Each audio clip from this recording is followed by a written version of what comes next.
Magandang umaga po sa lahat, Luzon, Visayas, Mindanao, kung saan kayong panig ng mundo po. Tayo nagbabalik ulit dito sa ating munting channel, YouTube channel po, Samuel Soriano TV29.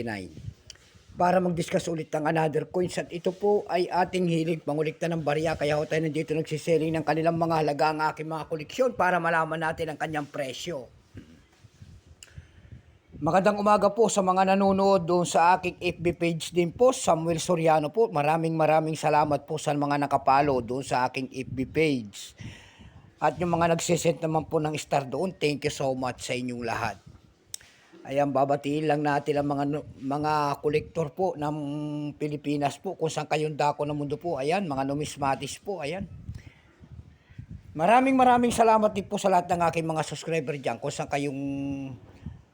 kayong dako ng mundo po. Kasi po sa lahat, God bless. Yun naman po hindi pa po nakapag-subscribe dito sa aking munting channel, anyayahan ko sana kayo. At malaking tulong na po kasi ang inyong gagawin tulad ng pagpindot ng ating subscribe button, like and share. Para ma-update ko kayo sa mga latest ko pang gagawin mga video po.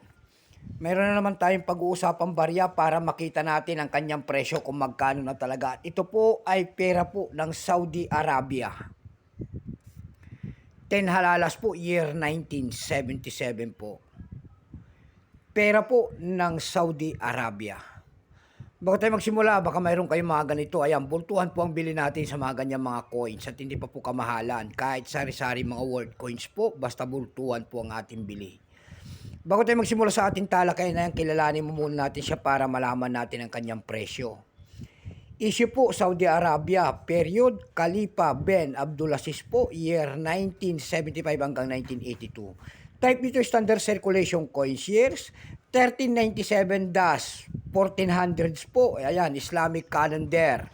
Dito naman sa atin, ito po ay year 1997 hanggang year 1980. Value nito 10 halalas po, Saudi, currency riyal.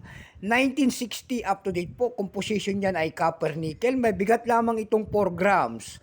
May habang 21 mm, may kapal po naman itong 1.54 mm, hugis po syempre bilog. Orientation niyan ay middle alignment. Number industry 141, reference number KM-54. Ayan. King of the Kingdom of Saudi Arabia, ang salita po nila doon ay Arabic. Ito pong year 1977, ito po ay 61%. Kung ilang piraso naman ang ginawa ng Saudi sa barya na hawak natin, ito po ay 50 million lamang. May price na po ito doon sa ating numista.com, binigyan na po ng presyo. Yung kanyang very fine ay 30 pesos, extra fine ay 38, almost uncirculated 65. Dako naman tayo sa kanyang presyo.